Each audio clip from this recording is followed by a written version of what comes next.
lagi dari awal sampai pada akhirnya hanya kami serahkan ke dalam tangan-Mu. Hanya dalam nama Tuhan Yesus Kristus kami sudah berada dalam jam syukur. Haleluya. Amin. Teman-teman masih siap untuk memuji Tuhan? Mari kita angkat pujian selanjutnya.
Kami bersyukur memiliki Allah seperti-Mu Tuhan.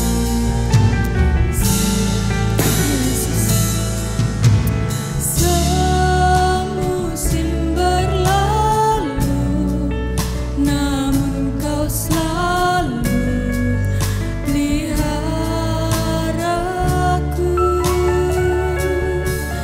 Kasih dan setia-Mu tak pernah layu di hidupku. Lebih luas dari Yesus, kebaikan-Mu Tuhan takkan habis. Lebih tinggi dari cakrawala, tak terbatas kasih-Mu. Sungguh ku bersyukur. Lebih luas dari samudra, kebaikan-Mu Bapa takkan habis di hidupku. Lebih tinggi dari cakrawala, tak terbatas kasih-Mu.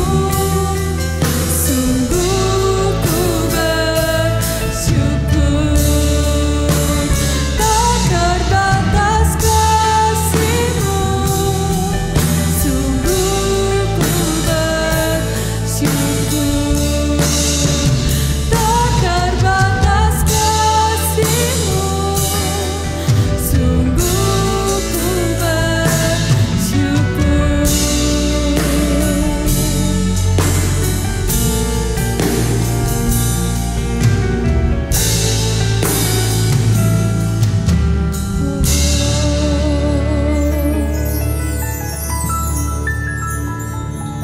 Tuhan, terima kasih atas penyertaan-Mu dalam kehidupan kami. Tuhan, tiba saatnya kami akan mendengarkan firman-Mu.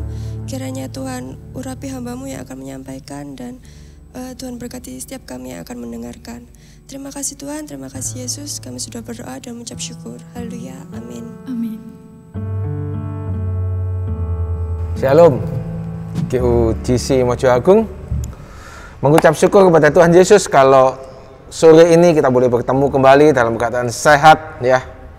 Tetap kita dekat sama Tuhan Yesus, ya.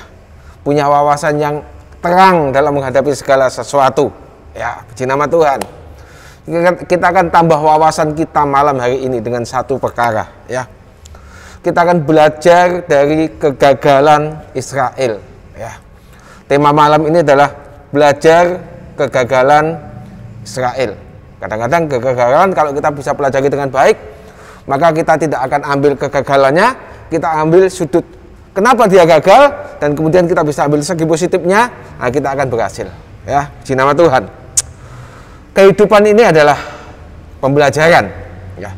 Dari awal kita kecil, katakanlah kita mungkin mengerti tentang kehidupan, kita mulai TK begitu, kita mulai dewasa pelan-pelan menginjak 15, 20, 25 tahun seperti GUGC saat ini. Saya yakin kita banyak mengalami pembelajaran dalam kehidupan, ya. Ada memang pembelajaran kehidupan ini yang harus kita mengalami sendiri, ya, mengalami sendiri. Tentu menyakitkan, ya. Kadang-kadang hancur, kadang-kadang hancur, ya. Sebab memang untuk mendapatkan pengalaman yang berharga, kadang-kadang kita harus mengorbankan banyak hal, ya. Tapi ada juga yang pembelajaran itu memang seperti kalau kita belajar sore ini tentang pembelajaran tentang kegagalan Israel, kita akan mengerti kenapa ya kehidupan ini kok gagal, ya. Kenapa kehidupan Israel kok banyak gagalnya. Bayangkan 2 juta orang keluar dari Mesir, ya. 2 juta orang keluar dari Mesir, ya. Yang masuk tanah Kanaan, semua generasi yang keluar dari Mesir habis. Yang masuk cuma 2. Apa? Joshua, Kaleb. Why? Kenapa? Kita akan belajar sama-sama malam ini. Dan dari inilah kita akan mengetahui bahwa sebetulnya kita nggak perlu belajar untuk hancur-hancuran dahulu, ya. Dan kemudian pengalaman kita malah diambil orang lain. oh iya ya, ternyata itu gagal karena ini. Saya tidak mau seperti itu. Ya, saya ambil hal-hal yang positifnya yang menyebabkan kegagalan saya tinggal. Oh, alangkah bijaknya orang ini. Dan saya kepingin di UGC kita malam ini kita belajar hal yang seperti itu. Ya, kalau saya ke Gunung Ijen, saya akan cari jalan setapak, saya akan cari Gunung Ijen itu sampai di puncaknya, kemudian saya lihat kawah Gunung Ijen di depan saya. Bisa enggak? Bisa. Tapi pasti itu akan membutuhkan banyak waktu yang begitu luar biasa, membutuhkan banyak tenaga yang harus dikeluarkan dengan ekstra keras, ya, untuk bisa mencapai itu.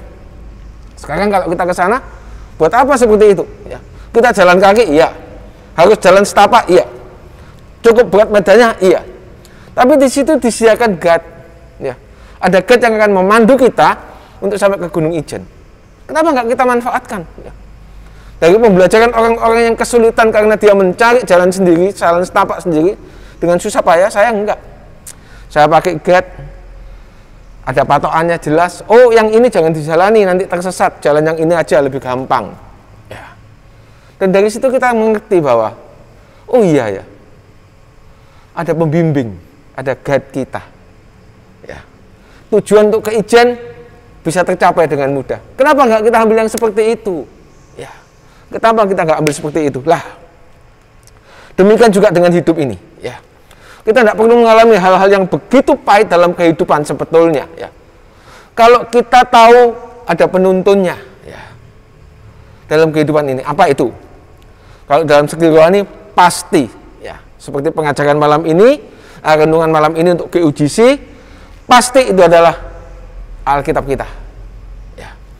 Itu menjadi guide kita, menjadi penuntun kita, sehingga saat kita melalui apapun juga, sebetulnya kalau kita mau berpatokan kepada Alkitab, kita mau buka Alkitab, kita pelajari Alkitab, isinya Alkitab, yakin dan percaya. Ya. Kita pelajari sungguh-sungguh, hidup kita akan safety. Sampai nanti ketemu dengan Tuhan Yesus yang di surga sana. Di nama Tuhan. Belajar sama-sama. 1. Kenapa Israel gagal? Kenapa Israel gagal? 2 juta orang keluar dari Mesir, cuma 2 orang, 2%, mungkin bahasa yang paling gampang, 2 gelintir orang yang masuk ke tanah Kanaan. Lainnya generasi baru masuk semua memang, tapi generasi yang keluar dari Mesir, 2 juta orang semuanya habis di padang belantara selama 40 tahun. 1. Karena mereka itu terlalu merepotkan dengan hal-hal yang tidak penting. Ya. Mereka tidak tahu, tidak mau berfokus kepada tujuan utama, tujuan mereka untuk hidup. Tujuannya apa? Jelas, Tuhan perintahkan masuk tanah Kanaan. Ya. Keluaran 3 ayat 17. Keluaran 3 ayat 17. Jadi aku telah berfirman, aku akan menuntun kamu keluar dari kesengsaraan di Mesir, menuju ke negeri orang Kanaan, orang Het, orang Amori, orang Faris, orang Hewi, dan orang Yebus, ke suatu negeri yang berlimpah-limpah susu dan madunya. Tujuannya jelas sekali, Tuhan sudah tulis di situ. Ya. Dibawa ke Kanaan, keluar dari Mesir, menuju tanah Kanaan. Jelas.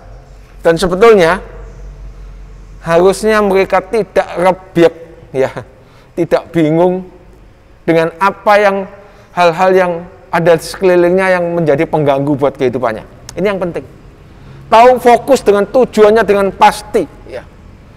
Mereka makan mana aja, yang tiap hari makan mana, yang harusnya no problem itu menyehatkan tubuh mereka. Mereka kuat, ya, nggak pernah sakit dalam 40 tahun. Ya. Nggak ada ayatnya yang ngomong bahwa bangsa Israel waktu keluar dari Mesir, oh ada yang sakit pusing, oh ada yang sakit katakanlah mungkin demam. Nggak ada ayatnya loh Bapak Ibu. Semuanya sehat semuanya. Makan apa? Makan mana? Loh. Maaf saya sebut Bapak Ibu ya. Dikat bentar enggak apa-apa. Kita tahu bahwa mereka itu semuanya harusnya tahu tujuan mereka. Dan dengan mereka tahu tujuan mereka, maka mereka akan menjadi kuat. Ya. Nggak tolak-tolak dengan kepentingan yang tidak penting. Ya. Makan mana selama beberapa tahun, bosen ngomel-ngomel sama Tuhan. Masa makan mana tiap hari? Bosan. Ya. Tidak ada air sedikit. Dalam keadaan kehausan mereka ngamuk-ngamuk sama Musa. Ya. Apalagi waktu mereka dihadapkan waktu sudah mau masuk Mesir, kirim utusan 10 orang, 12 orang dengan Joshua dan Kaleb, 10 orang cerita, waduh, tidak mungkin kita masuk. Ya, tidak mungkin kita masuk. Badannya mereka gede-gede, ya. Kita kayak belalang-belalang. Loh. Mereka tidak ngerti bahwa tujuan yang Tuhan terapkan buat kehidupan mereka itu sudah begitu kuat. Sudah begitu mancep sebetulnya dalam sanubarinya Musa sebagai pimpinannya. Juga mungkin tiap hari ditunggukan bahwa tujuan mereka adalah masuk tanah Kanaan, tanah perjanjian yang Allah berikan kepada umat Israel. Nah itulah. Hancur enggak? Hancur. Saksian kecil, saya dulu waktu kerja di awal-awal, umur 24 ya, saya mulai kerja. Begitu menikah, 23 lah, 23 tengah-tengah gitu ya, 23 ke menjelang 24. Tengah-tengah saya harus kelola toko mama saya. Saya tidak perhatikan saya punya baju bagus, enggak. Saya enggak perhatikan saya punya mobil, enggak. Saya enggak punya mobil dulu, cuma punya mobil pickup itu untuk kerja. Ya, untuk kerja nganterkan gamping, nganterkan semen dan sebagainya.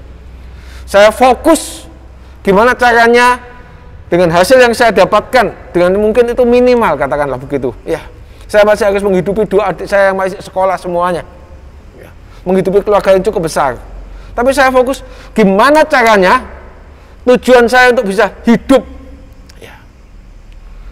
Jadi bukan makan untuk kerja, enggak, tapi kerja untuk makan.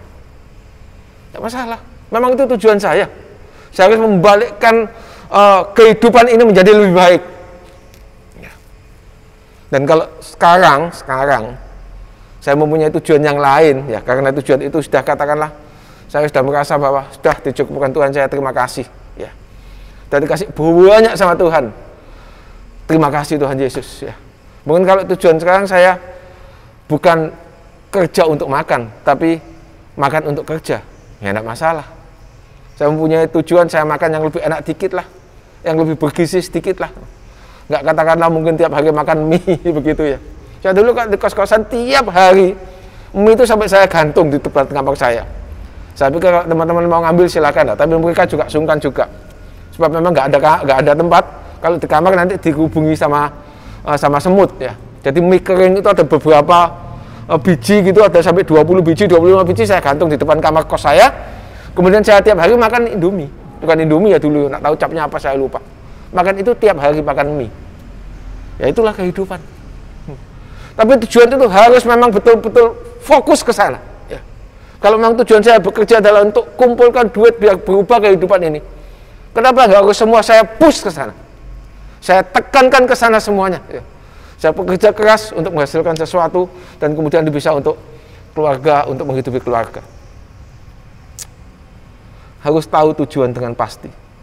Jangan rebyek, ya. Jangan tolak-tolak dengan kepentingan-kepentingan yang tidak penting. Ya. Apalagi kayak bangsa Israel, dikit-dikit komplain, dikit-dikit protes. Ya. Tidak ada mana, dia makan mana tiap hari, bosan minta daging. Ya. Tidak ada air minum, protes sama Tuhan. Apalagi waktu melihat bangsa Israel, bangsa Mesir, bangsa Kanaan gede-gede, mereka ketakutan. Rugi. Hancur. 1 poin kita dapat. Fokus pada tujuanmu. 2. Bangsa Israel itu tidak fokus pada pimpinan. Ini penting. Ya, pada pimpinan. Dan kita tahu GUJC saat ini kita ada Pak Samuel, ada Bu Susi sebagai ibu gembala kita. Itu pimpinan yang baik.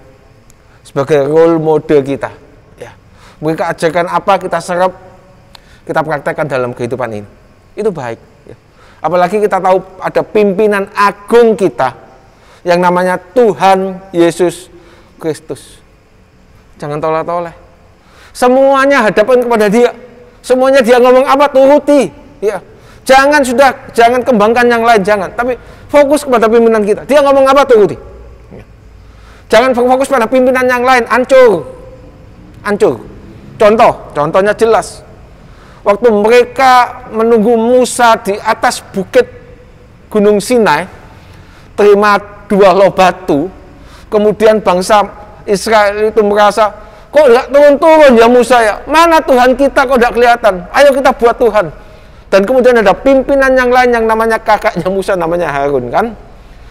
Oke, kumpulkan perhiasan, ada ayatnya. Lalu Harun berkata dalam Keluaran 32 ayat 2-4. Keluaran 32 ayat 2-4. Lalu berkatalah Harun kepada mereka, tanggalkanlah anting-anting emas yang ada pada telinga istrimu, anakmu laki-laki dan perempuan, dan bawalah semuanya kepadaku. Lalu seluruh bangsa itu menanggalkan anting-anting emas yang ada pada telinga mereka dan membawanya kepada Harun. Diterimanya itu dari tangan mereka, dibentuknya dengan pahat dan dibuatnya lah daripadanya anak lembu tuangan. Kemudian berkatalah mereka, hai Israel, inilah Allahmu yang telah menuntun engkau keluar dari tanah Mesir. Hancur enggak? Hancur kaum muda. Percaya kepada pimpinan yang lain, pimpinan yang tidak dikehendaki Tuhan. Ya. Pimpinan itu adalah Musa, dan Musa yang harus ditaati. Waktu si Maryam tidak terima, masa sih kita dengar suara Tuhan cuma melalui Musa tok? Aku juga bisa, aku juga harus terima wahyu dari Tuhan. Ngomong kayak gitu sambar dengan kemuliaan Allah, kena kusta. Hati-hati. Kalau kita sudah punya role model yang baik, Tuhan Yesus sebagai panutan kita, ya. Ada Ibu Susi, ada Pak Samuel, ya. Apapun yang dilakukan mereka baik, ya. Pastilah semuanya role model kita akan berpanutan kepada pusat kita, yakni Tuhan Yesus Kristus. Jangan sampai enggak, ya. Kalau enggak hancur, ya. Dan selama pimpinan-pimpinan kita selalu sebagai panutannya adalah Tuhan Yesus Kristus, arahkan hidupmu ke sana. Peranan pimpinan dalam kehidupan sangat penting buat kehidupan kita. Ya. Berpatokanlah pada mentor, ya. Mentor kita yang besar, yakni Tuhan Yesus Kristus. Ya. Dia pasti akan mengajarkan yang baik lah. Contoh aja yang paling gampang, katakanlah Agung mulai bekerja. Bekerjanya 6 hari seminggu, katakan begitu, Senin sampai Sabtu. Kemudian dia bilang sama bosnya, sudah bos, aku merasa bisa lah, tak tangani aja 3 hari selesai. Kira-kira bosnya ngamuk enggak? Pasti ngamuk lah. Ya. Kalau memang 3 hari selesai, tambahin aja pegawaian yang lain, kerjaan yang lain biar jadi 6 hari. Kan begitu. Dan aku enggak mungkin akan bolos-bolos. Kalau ada orang kerja baru kerja 6 bulan, kemudian bolosnya 3 hari seminggu, ya pasti dipecat lah, buyar kan? Karena memang enggak taat dengan pimpinan. Ketaatan kepada pimpinan penting. Ingat, GUGC. 1 tadi apa? Fokus pada tujuanmu. Ya. Yang remeh-remeh ya tinggalkan, ya. Ada job bank, job kerjaan bank, tak tahu sekarang kalau masih ada. Itu begitu dia masuk, nggak boleh nikah loh selama 3 tahun. Nggak boleh nikah selama 3 tahun, ya. Dan itu harus dilakukan, ya.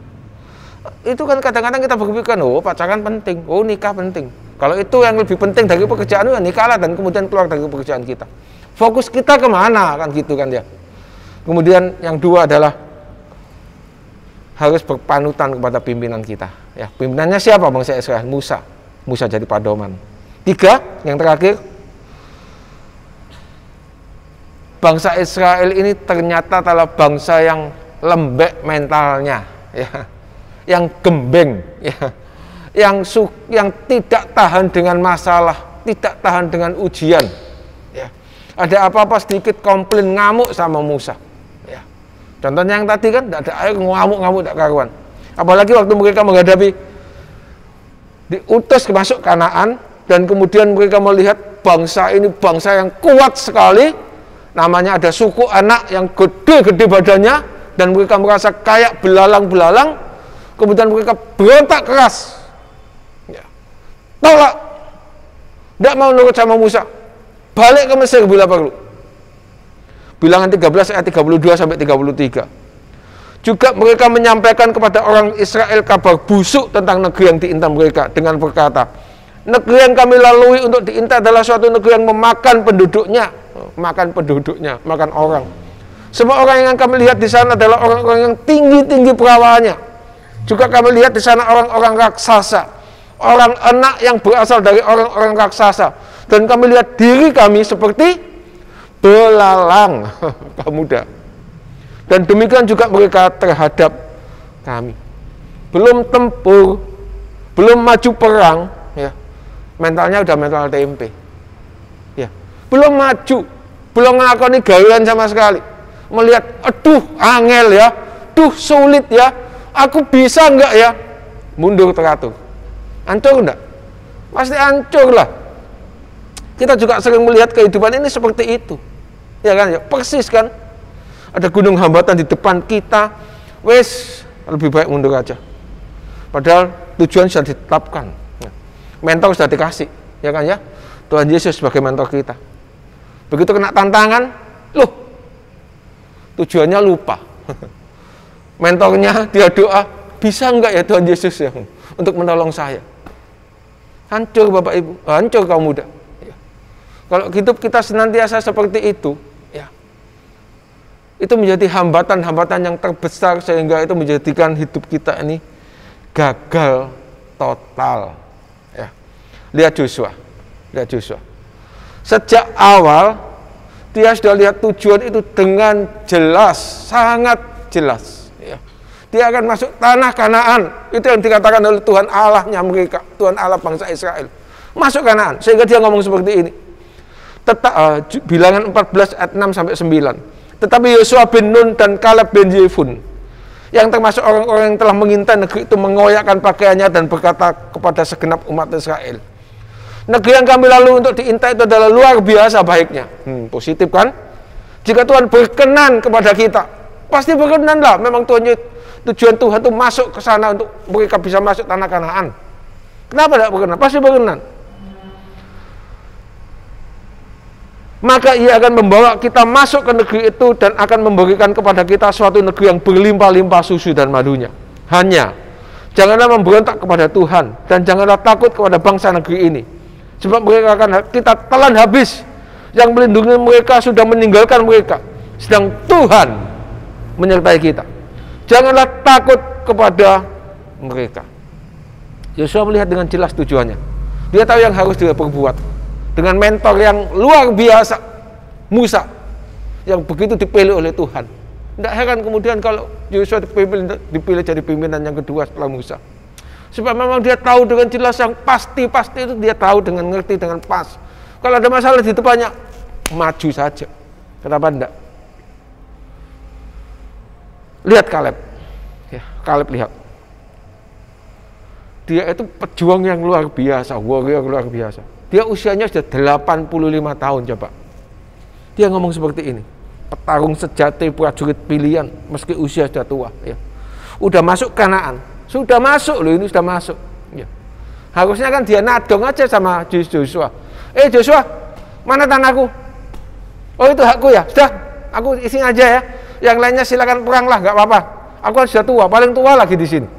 Saya yakin kan Joshua sama Kaleb kan paling tua. Masa aku mau maju perang lagi sudah pegel. Ya. Udah aku di sini aja. Yang lainnya yang muda-muda yang perang ya. Untuk ngambil daerah-daerah yang belum tertaklukkan, yang belum ditaklukkan. Saya diam aja lah. Saya kan sudah dapat ini, tanah Kanaan sudah masuk. Di nama Tuhan. Itu bukan Kaleb. Itu bukan pejuang. Dan saya yakin itu juga bukan kita kaum muda, bukan. Joshua 14 ayat 10 sampai 12 sebagai ayat yang terakhir. Jadi sekarang, sesungguhnya Tuhan telah memelihara hidupku seperti yang dijanjikannya. Kini sudah 45 tahun lamanya. Dia waktu 40 tahun jadi pengintai. Sejak diucapkan Tuhan firman itu kepada Musa, dan selama itu orang Israel mengembara di padang gurun. Jadi sekarang telah berumur 85 tahun aku hari ini. Pada waktu ini aku masih sama kuat seperti pada waktu aku disuruh Musa. Seperti kekuatanku pada waktu itu, demikianlah kekuatanku sekarang untuk berperang dan untuk keluar masuk. Oleh sebab itu, berikanlah kepadaku pegunungan yang dijanjikan Tuhan pada waktu itu.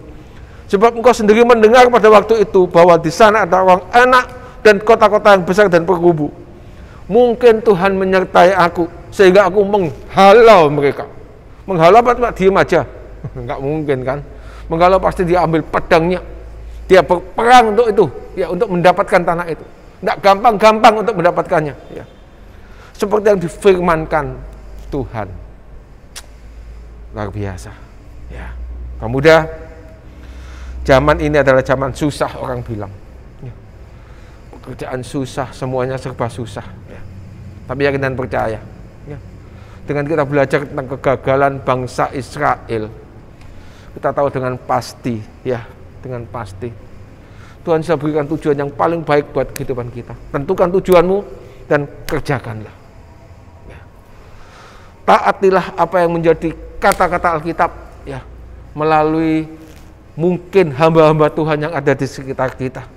Di sini mungkin ada Ibu Susi dan Pak Samuel. Turuti apa kata mereka. Taati firman Tuhan.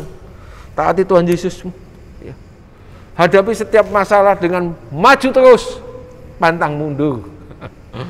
Yakin dan percaya Tuhan akan memberkati kita.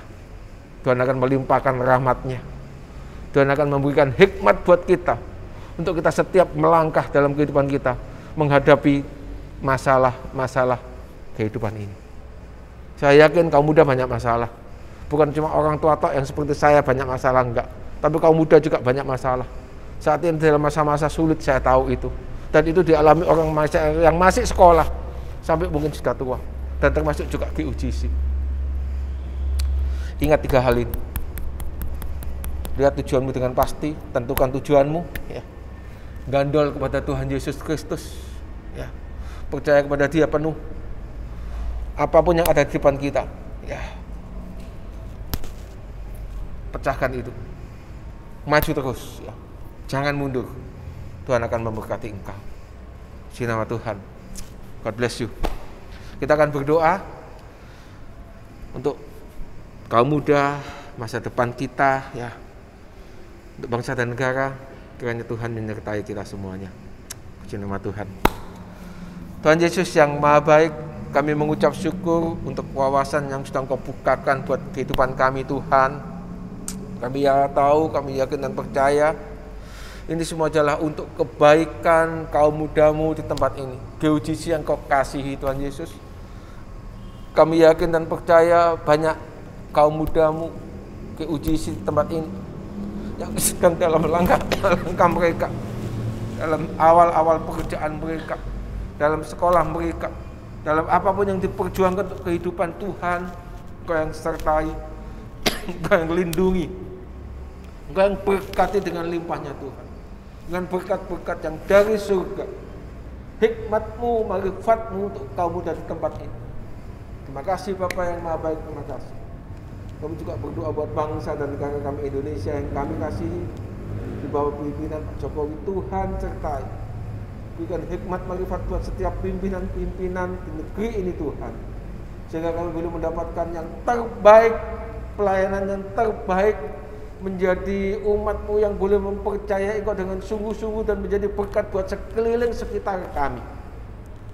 Terima kasih Tuhan Yesus yang Maha Baik, terima kasih. Kami serahkan hari-hari ke depan kami Tuhan, hanya bersama dengan Tuhan Yesus saja sebagai Allah kami. Kiranya segala berkat dari Allah Bapa di surga yang kami kenal di dalam Tuhan Yesus Kristus senantiasa menyertai kami dengan kekuatan Roh Kudus yang luar biasa, membimbing kami, menguatkan kami di sepanjang kehidupan kami kaum muda GUGC Mojoagung. Dalam nama Tuhan Yesus Kristus kami berdoa dan mengucap syukur. Haleluya. Amin.